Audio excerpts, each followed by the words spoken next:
Inside out, living in Minnesota. Yeah, it is cold. I think it's a high of -4 today. Beautiful day up here in the Twin Cities.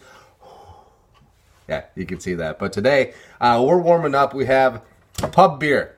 Yeah, pub beer, 10 Barrel Brewing, straight out of Bend, Oregon. I'm sure it's nice and warm there. It's a lager. It's 5% ABV. I'm going to guess this is going to be just a really good, straightforward, no-nonsense type lager. So let's, while we get a little pour, while we get a little warmed up here. So right as you crack it, you get the beautiful scent, and you see just the golden color going up in there. Nice head, because I don't know how to pour a beer anymore, but that's okay. And I like the can. You see all the craft beer cans now are like crazy designs and really artistic, and that's awesome. But there's something to be said about just being straight up gangsta. Like, it says pub beer on it, and it's like what cigarette packets have to look like nowadays, where it's like no flash, no whatever. Like, yeah, I respect that. Actually, if it just said beer, like if 10 Barrel, if you're listening, just go beer. Like what they used to have to do on sitcoms before, because they couldn't use like brand names or anything, so it was just beer.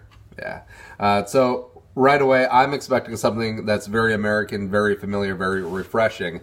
And yeah, you're seeing the color. A little bit hoppier than I expected. So let me dive in.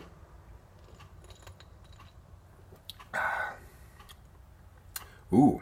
So you get the crisp, refreshing, what you would expect in American style lager, and 5% ABV. So that takes care of our first criteria. This crushable or sipper is something that's going to be really easy to put down a number of them. So it's easily crushable. It's let me try that again.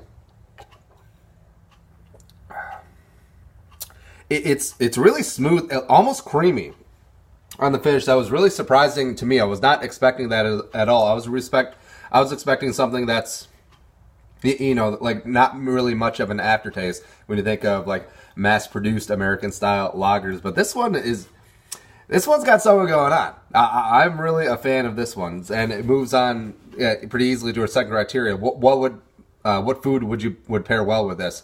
Well, it is wintertime, and I could see. All right, so ice fishing.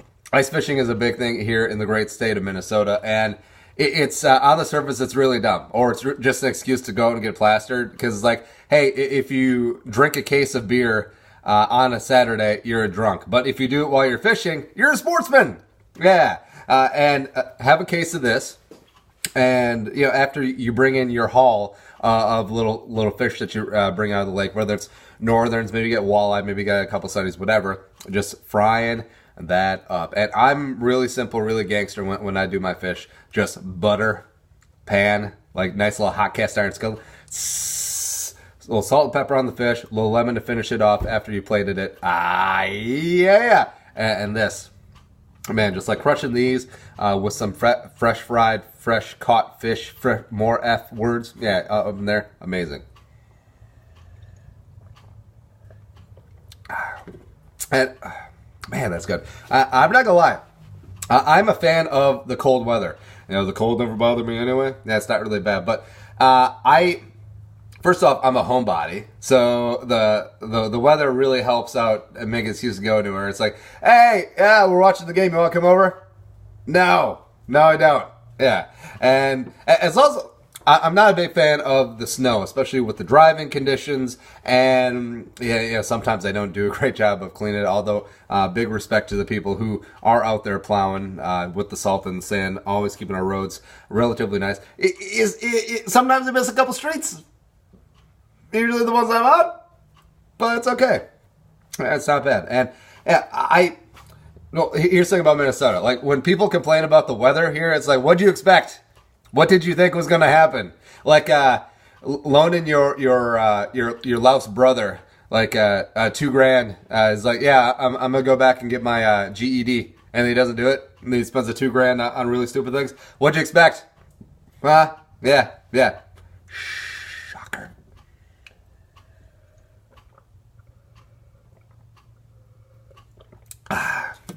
And last but not least, on our rating scale, 1 to 10 Reuben Studdards, 10 being the best, 1 being Reuben Studdard. How does 10 Barrel Brewing Company's Pub Beer, the pride of Bend, Oregon, stack up?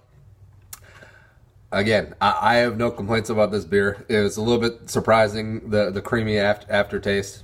I'm into that. That's what she said. 10 Barrel Brewing, giving it a 10 out of 10, baby. A 10! A effing 10 on pub beer. It is so, so good. Hit that subscribe button on YouTube. Give us a like on Facebook. Follow me on Twitter, Instagram, Snapchat. All at Andy Carlson Show. Prost.